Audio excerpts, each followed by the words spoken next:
Glad to have you with us from Conway, South Carolina. This ought to be a fun matchup in the Myrtle Beach Bowl. While this game caps off the regular season, how that season is remembered will be impacted greatly by what happens in this game.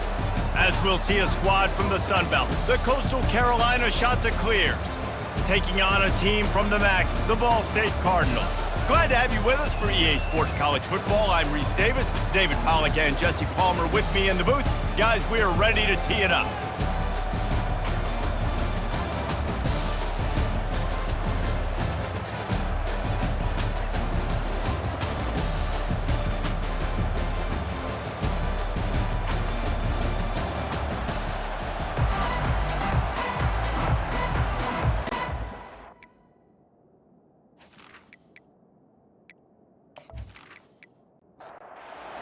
Team is out there ready to get this bowl game underway. And he takes this from inside the 5. He was looking for more running room, but none to be found as he stopped at the 23. The Chanticleers offense will get the first possession of the game. And here's the man they rally around, and he has earned that type of respect, David. You dang right. You earn it by doing it, and he's done it at such a high level. Everyone believes in this young man, and Palmer, there's a reason why. You're right, David. He's been in the big moments, and he's won the big games. This guy delivers when the game is on the line. Looking for a man. It's Vasco. Looking down the middle. A strike downfield. That is exactly what you're looking for when you talk explosive plays. The defense finally able to make the stop.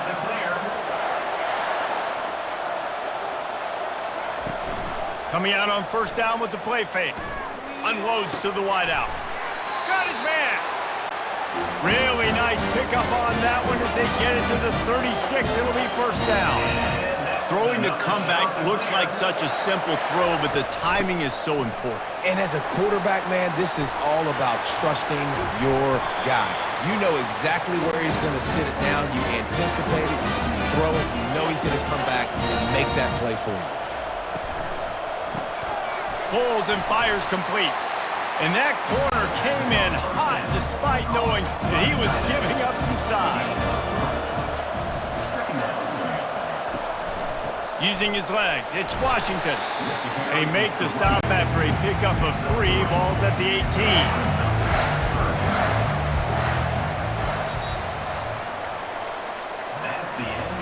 We've reached the end of the first quarter, and it has been a defensive battle, and the stats tell the tale so far.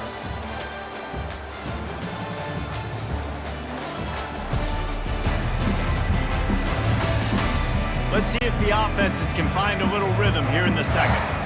They're about to run a dirty half-dozen plays on this drive. It's a draw.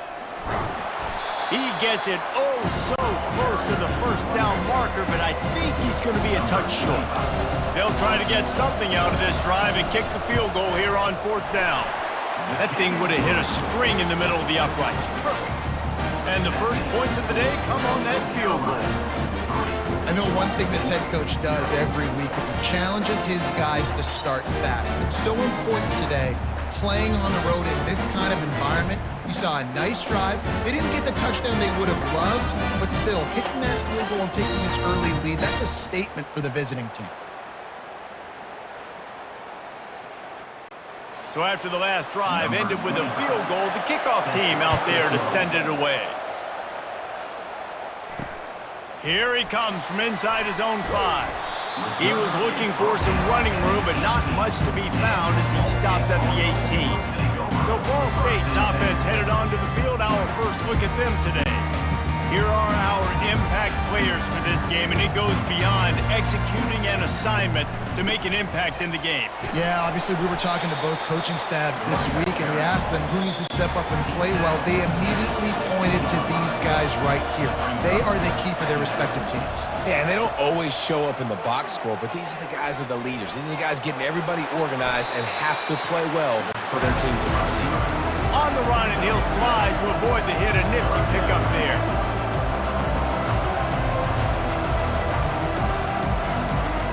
On third and short, they'll try to throw for it. He's got his man. And he'll get it up to the 38. It'll be a first down. Clock stops momentarily for the first down. They'll hurry to the line. They'll throw it on first down. And it's incomplete. If you're going to take a hit like that, you might as well hang on to the ball. Bunch formation for these receivers. On second down, they'll take to the air. Quickly out to the tight end. And how about that catch and run? So dangerous, this guy. There's a timeout called as this offense tries to find a way to draw a little closer. Just a short pass to the tight end. They make the stop after the catch and still some work to do to pick up that first down. They're going to throw it again. They'll run the screen. He's run out of bounds, but he's got enough to move the sticks. And the Cardinals getting set on 1st and 10. Looking to move it through the air. And the throw to the sideline is complete, but won't be enough for the first down. They've put this ball on lockdown. 8th play of the drive coming up. Wants to fire on second down. Finds his man in the middle. Brought down to the ground, but he has enough for the first down. We got a timeout here late in the first half, and they'll try to get more points on the board before the break. Inside a minute to play here in the first half. Might we get a touchdown before the break after all? Gets it out quickly. They stop him just a link or two short of the first, and man, what they can do on second down here. He's looking to throw. Makes the grab, and he will score! Touchdown, Ball State! A methodical drive that they finish off by tossing it to the tight end. And the tight end, I'll tell you what, this is a position that's evolved so much, right? And you see him move all over the field. It's kind of like, where is Waldo? You got to find this big fella, especially down in the red zone area. This is the guy they're going to target and make the big play, get the touchdown. They'll try to add another to their lead. And the extra point is good, and it's a 4-point lead. So a scoring drive there of 83 yards, and they get it into the end zone with a 6-yard touchdown pass. On the move from inside is 5.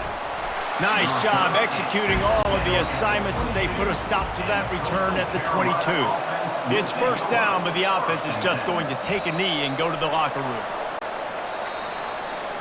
That's going to wrap up the first half here, and now we join Kevin with the halftime update.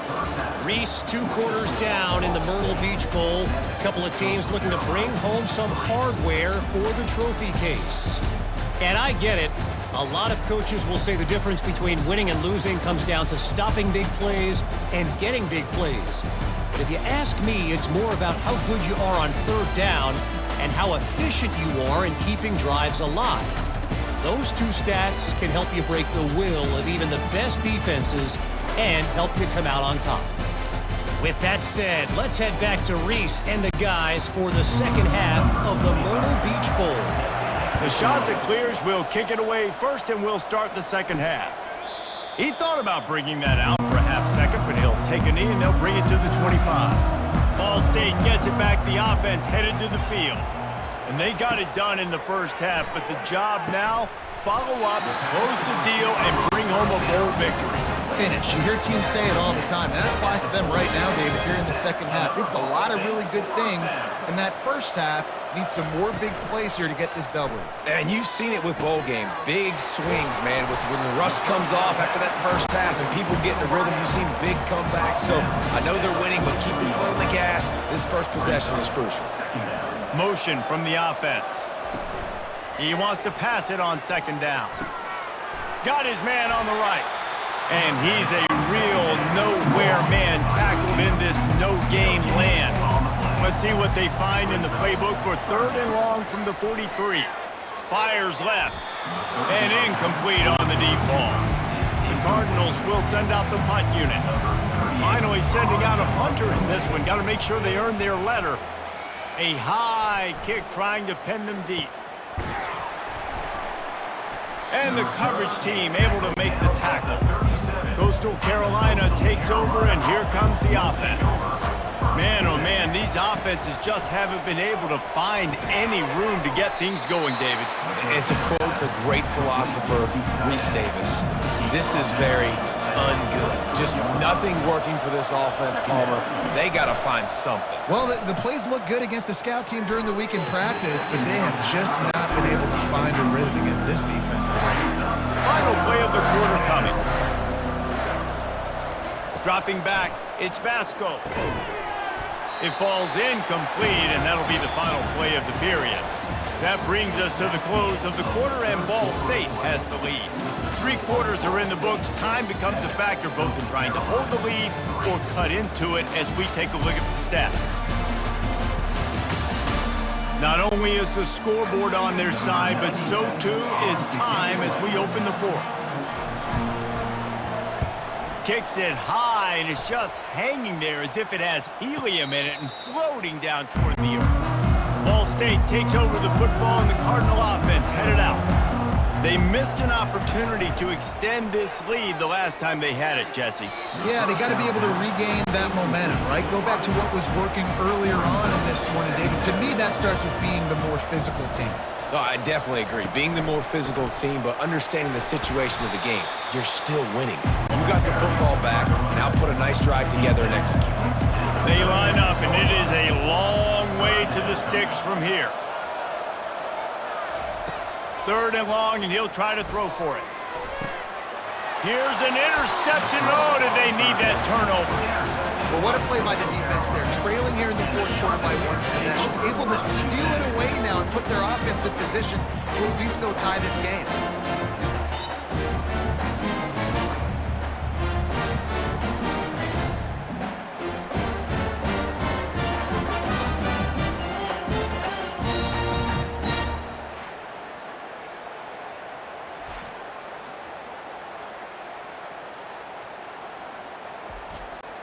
First down here with time for maybe one more play until the 2-minute warning. He'll start this drive firing. And the physical play there forces the incompletion on 1st down. 2nd down here, and maybe they've got time to get one more snap off before the 2-minute warning. We've reached the 2-minute warning, and the defense needs to come up with a stop to close this thing out. Looking for a man. It's Basco. Coming after him. And the pressure will get there. The sack. Down he goes in the waiting moments. That could be a costly play. And 3rd down for a defensive lineman, trust me, I'm one of them, is money down. Go get me that quarterback. Make the stop. Get him to 4th down. The defensive line, the defense was ready to rock and roll. Nice job. Down 4 late. They have to convert on 4th down to keep hope alive. Stands in and takes the hit. Incomplete on 4th down, and man, did they need to keep that drive alive. 3 tight ends in the formation on 1st and 10. They'll try to keep this clock moving on the ground. Defense uses a timeout quickly, trying to get that ball back and preserve time for their offense. They'll be perfectly content to go right back to the ground here on 2nd and 8. They go right back to him. That's what you expect from a senior. Don't give them any extra yards. Great tackle there. They'll use a timeout here. You have to be certain at this point in the game. On 3rd down, going up top. Going to throw it to the right. He's got his man. Timeout called there by the defense, desperate to get the ball back and save as much time as possible. And the Cardinals have it with a 1st and 10. And the quarterback takes a knee. In the postgame, if you start asking about the offensive struggles, the coach is probably going to say, let me tell you something, Mr. Television Announcer. They don't ask me how I won. They ask me if I won. That is all that matters, Mr. Television Announcer, but I think you'd want to play better on offense. You'd want to score more points, but Reese, Jesse, I want to learn as I win. I don't want to learn as I lose. And I know you're loving this one, David, because in today's era of modern college football, with all these spread offenses and up-tempo, we're used to seeing a ton of points. We're not used to seeing a lot of games like